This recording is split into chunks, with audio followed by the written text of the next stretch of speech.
जी मोहम्मद दिलशाद साहब, मेरा सवाल ये है कि इस्लाम धर्म में इस्लाम का मतलब क्या है, कि आसान भाषा में समझाएं। सवाल अच्छा किया है कि इस्लाम का मतलब क्या है। तो देखिए, इस्लाम ये एक अरबी भाषा का शब्द है, यानी अरब देश की भाषा का शब्द है।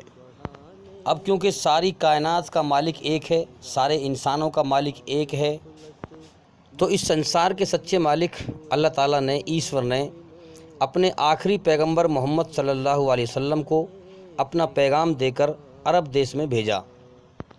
तो मोहम्मद सल्लल्लाहु अलैहि वसल्लम आखिरी पैगंबर हैं। उनके बाद अब जब तक दुनिया रहेगी, दुनिया के ख़त्म होने तक, अब कोई पैगंबर अवतार अल्लाह ताला की तरफ से, ईश्वर की तरफ से नहीं आएगा।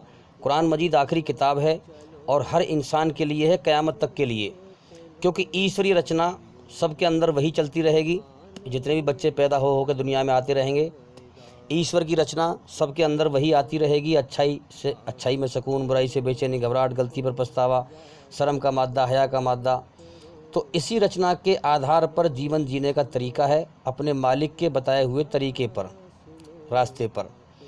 तो ये कुरान मजीद में जो है इंसान के जीवन जीने का तरीका है, माँ के पेट से लेकर मौत तक और क़यामत तक के इंसानों के लिए है, क्योंकि ईश्वरी रचना बदलेगी नहीं। सबके अंदर हर बच्चा वही रचना को लेके आता रहेगा और उसका, ये दुनिया जो है अल्लाह ताला ने इम्तिहान के लिए बनाई है। हर इंसान का इम्तिहान लिया है कि या तो मेरी मर्ज़ी पर चल या अपनी मर्ज़ी पर चल, या तो मेरा एहसान मान, मैंने तुझे जीवन दिया, पैदा किया, दुनिया में भेजा, खिला रहा हूँ, पिला रहा हूँ, या मेरी नाशुक्री कर। ये दोनों रास्ते खोल रखे हैं अल्लाह ताला ने। अब अल्लाह ताला इंसान को सच और झूठ दिखाता है पैगंबर के ज़रिए से। तो आज हम देखें कितने लोग इस्लाम को फैला रहे हैं, सच्चाई फैला रहे हैं, लोगों तक बात पहुंच रही है।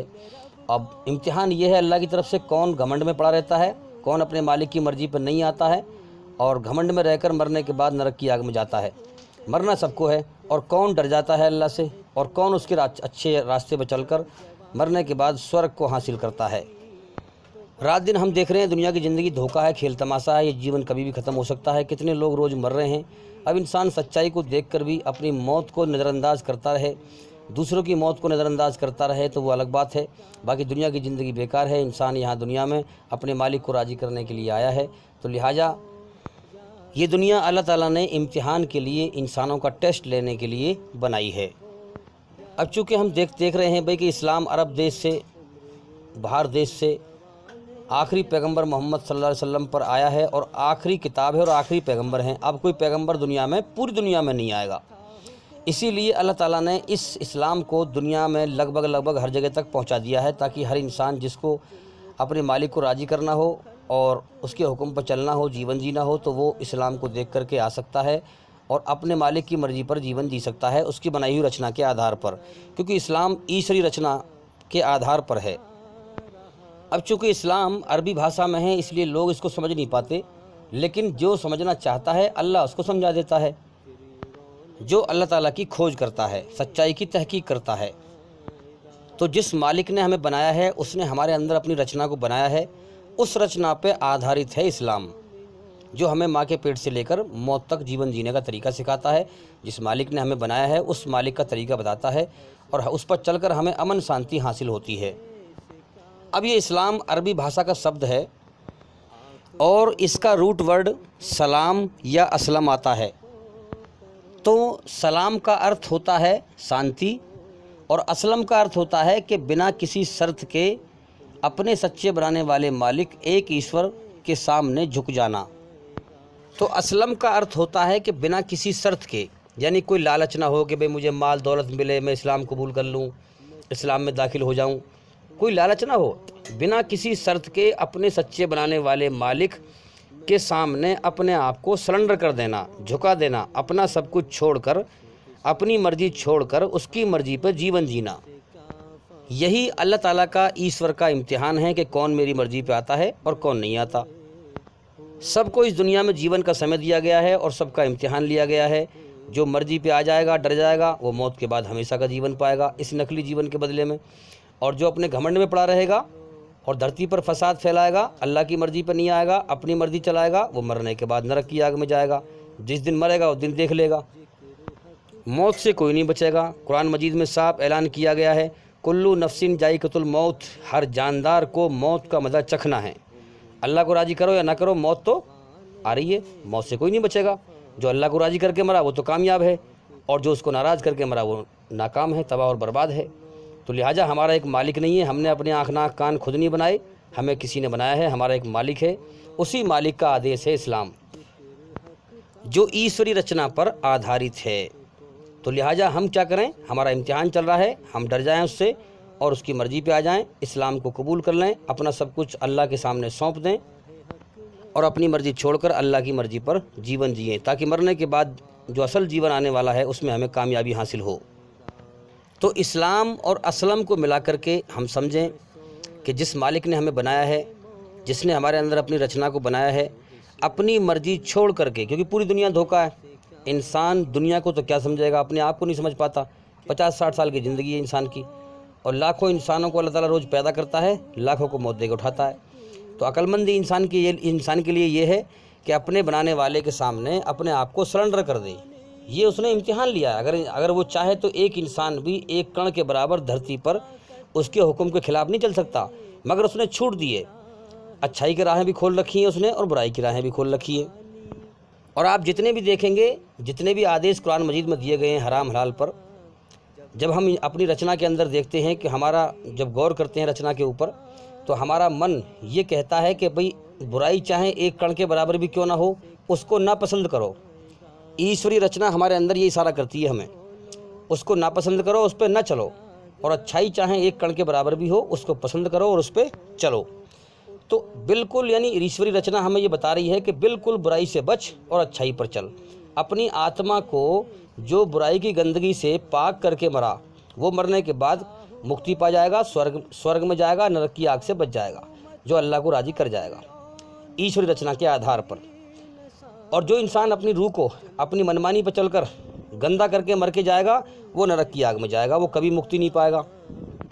अब जितने भी आदेश देखेंगे आप कुरान मजीद में, सब अच्छाई पर चलाने के हैं और बुराई से बचाने के। अल्लाह ने हर इंसान के अंदर अपनी अच्छाई में सुकून रखा है और शैतान की बुराई से नफ़रत रखी है, बेचैनी रखी है। तो इंसान को अल्लाह की शरण में ही, अल्लाह की शरण कहाँ है, अच्छाई में, भलाई में। संसार के अंदर जितनी भी अच्छाई है, चाहे किसी भी रूप में हो, सब अल्लाह की है, और जितनी बुराई है चाहे किसी भी रूप में हो, सब शैतान की है। तो हमें अमन शांति कहाँ मिलेगा फिर, अल्लाह की शरण में, अच्छाई पर चलकर, याद रखें। और कुरान हदीस की रोशनी में संसार के सच्चे मालिक का उसकी बनाई हुई रचना के आधार पर इंसानों के लिए साफ ऐलान है कि मेरे बंदे, अगर दुनिया के अंदर तू मेरी मर्ज़ी पर चलेगा। मेरी अल्लाह की मर्ज़ी क्या है, जब हम अच्छा काम करते हैं तो हमारे अंदर सुकून पैदा कर देता है, और जब हम बुरा काम करते हैं तो बेचैनी पैदा कर देता है। ये उसकी मर्ज़ी है, जो उसके आदेश है हमारे अंदर। इसी रचना के आधार पर उसका धर्म आदेश आता है जो पैगम्बर लेके आता है, और वो आदेश कुरान मजीद के अंदर स्पष्ट रूप से बताया गया है, इंसान को पूरी तरह बुराई से बचाने का और अच्छाई पर चलाने का। तो मेरे बंदे, अगर तू दुनिया के अंदर मेरे हुक्म पर चलेगा, अच्छाई पर चलेगा, बुराई से बचेगा, तो मैं तुझे दुनिया में भी सुकून दूंगा और मौत के बाद तुझे सुकून वाली स्वर्ग में, जन्नत में दाखिल करूंगा, अमन शांति वाली। अगर तू दुनिया के अंदर मेरे हुक्म के ख़िलाफ़ चलेगा, बुराई पर चलेगा, मेरी बनाई हुई रचना का उल्लंघन करेगा, उल्टा चलेगा, तो मैं तुझे दुनिया में भी तेरी ज़िंदगी जहन्नुम से बदतर बना दूंगा, बेचैनी से भर दूंगा, और मौत के बाद भी तुझे तबाही वाली नरक में, जहन्नुम में दाखिल करूंगा। कुदरत का साफ इशारा है, कोई ज़्यादा लुकी छुपी बात नहीं है भाई, खुली बात है बिल्कुल समझने के लिए, इंसान के लिए। यहाँ पर उसने जीवन जीने के दो तरीके सिखाए इंसान को। जीवन दिया है, जीवन का मतलब क्या है, कर्म करने के लिए, टेस्ट के लिए, इम्तिहान के लिए। और जीवन देकर जो है जीवन के सारे साधन यहाँ पैदा कर दिए धरती पे, हमारे चलने फिरने के लिए धरती का बिछौना बिछा दिया है, आसमान की छत बना दी है, जो भी हमारे खाने पीने के साधन जो उसने हमारी रचना बनाई है, वही चीज़ें जो है धरती में से पैदा कर दी हैं। तो जीवन दिया है, जीवन के जीने के सारे साधन दे दिए हैं, और ज़िंदगी जीने के दो तरीके सिखा दिए हैं, अच्छाई पर चल, बुराई से बच। और इन दो तरीक़ों के दो अंजाम भी बता दिए हैं मौत के बाद। अच्छाई का अंजाम स्वर्ग है, जन्नत है, हमेशा कामयाबी का जीवन है, और बुराई का अंजाम जहन्नुम है, नरक है। ये जीवन इम्तिहान है, अल्लाह ताला हमारा इम्तिहान ले रहा है, ये इम्तिहान का जहान है। यहाँ दुनिया में किसी का इंसाफ सही नहीं हो पा रहा है। कितने जालिम जुर्म करते करते मर गए, दुनिया में उन्हें सज़ा ना मिली। अगर मौत के बाद ज़िंदगी नहीं है तो फिर तो वो जालिम यहाँ भी मज़े में रह गए, वहाँ भी मज़े में रह गए। कितने मजलूम कमज़ोर बेचारे अदालतों को चक्कर काट काट के मर गए, दुनिया में उन्हें इंसाफ ना मिला। अगर मौत के बाद ज़िंदगी नहीं है तो वो लोग बेचारे यहाँ भी मारे गए, वहाँ भी मारे गए, फिर क्या इंसाफ हुआ? तो अल्लाह ताला कभी नाइंसाफ़ी नहीं करता। बेशक वो अनकरीब कुरान में कहा गया है, मालिक यौमुद्दीन, मैं बदला दिए जाने के दिन का मालिक हूँ, सबको बदला दूंगा, जिसने जैसे कर्म किए हैं उसको वैसे ही बदला दूंगा। अल्लाह किसी पर जुल्म नहीं करता। तो याद रखें, अल्लाह की मर्ज़ी पर चलकर ही, अच्छाई पर चलकर ही इंसान दुनिया में अमन शांति हासिल कर सकता है और मौत के बाद कामयाबी हासिल करता है। तो याद रखें, सलामती और असलम को मिला करके बनता है कि आप जब इंसान अल्लाह की खोज दुनिया में करता है और इस्लाम को जान लेता है कि बिल्कुल सच्चा धर्म है और उसके दिल दिमाग में एक कण के बराबर भी शक नहीं होता, वो पहचान लेता है, तो फिर वो क्या करता है, अपनी मर्जी, अपने आप को, अपना सब कुछ अपने सच्चे बनाने वाले मालिक के सामने अपनी खुशी से, बिना किसी शर्त के उसके सामने सरेंडर कर देता है, झुका देता है, अपना सब कुछ सौंप देता है और फिर अपनी मर्जी छोड़ करके अपने मालिक की मर्जी पर जीवन जी कर फिर अमन शांति हासिल करता है। ये मतलब है इस्लाम का।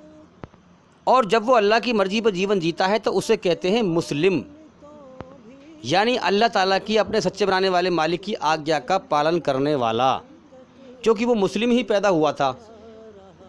अल्लाह ताला की अपने सच्चे बनाने वाले की रचना उसके अंदर थी, रची हुई इंसानियत, तो इंसानियत लेके वो आया था, रचना उसकी लेके आया था। अब उसी इंसानियत के आधार पर दुनिया में उसने अपने सच्चे मालिक का हुक्म पहचान लिया है। अब पहचान कर अपने आप को उसके सामने सौंप दिया है और अपनी मर्ज़ी छोड़कर उसकी मर्ज़ी पर जीवन जी रहा है। अब वो मुस्लिम हैं। तो अल्लाह ताला का हर आदेश इंसान को बुराई से बचाने का है और अच्छाई पर चलाने का है। जब अल्लाह के हुक्म पर इंसान चलता है तो फिर उसे अमन शांति हासिल होती है, दुनिया में भी और मरने के बाद भी।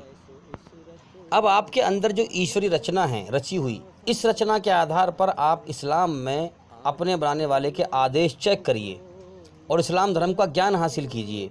इसलिए मैं बार बार कहता हूं कि भाई हमारे चैनल के अंदर जा करके एक एक करके सभी वीडियो देखें और सुनें, ताकि जल्दी से जल्दी आप दुनिया में सच्चाई को समझ पाएँ, सच और झूठ को समझ पाएँ और मरने के बाद की ज़िंदगी में कामयाब हो पाएँ।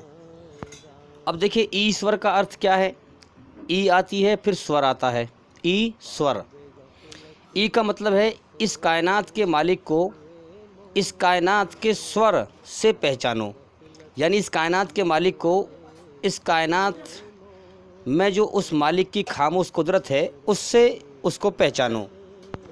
तो इस कायनात के मालिक को ये पसंद है कि बिना देखे लोग उससे डरें और बिना देखे उसके हुक्म पर चलें, इसीलिए वो कायनात को चला रहा है। हमें खुद दिखाई नहीं देता है और हमें देख रहा है, वो हमारा टेस्ट ले रहा है, इम्तिहान ले रहा है। तो याद रखें, सारी तारीफ़ों का मालिक अल्लाह है, जो सारे जहानों का पालनहार है। जो अपने आप को अल्लाह के सामने खाक में मिलाता है वो अल्लाह का प्यारा बन जाता है, वो जन्नत में मौत के बाद जाता है, स्वर्ग में जाता है, और जो अहंकारी है वो नरक में जाता है। इसी तहत ये कायनात चल रही है। इस कायनात की खामोश कुदरत पर गौर करें। तो भाई जल्दी से जल्दी जीवन के मकसद को पहचानें, जागें, होश में आएँ, गौर करें और अपने मालिक की मर्ज़ी को पहचानें। उसकी मर्ज़ी पर चलकर जीवन जिए। कभी भी उसका बुलावा आ सकता है। क्या हम देख नहीं रहे दुनिया में कितने लोग मर रहे हैं? हमारी ज़िंदगी का भी अगले पल का भरोसा नहीं है, इसलिए जाग जाएं, अब सोने का वक्त नहीं है और होश में आएँ और गौर करें। उम्मीद करता हूं कि सवाल का जवाब हो गया और भाई इंशाल्लाह ज़िंदगी रही तो फिर मुलाकात होगी। अस्सलामु अलैकुम वरहमतुल्लाहि वबरकातुहू।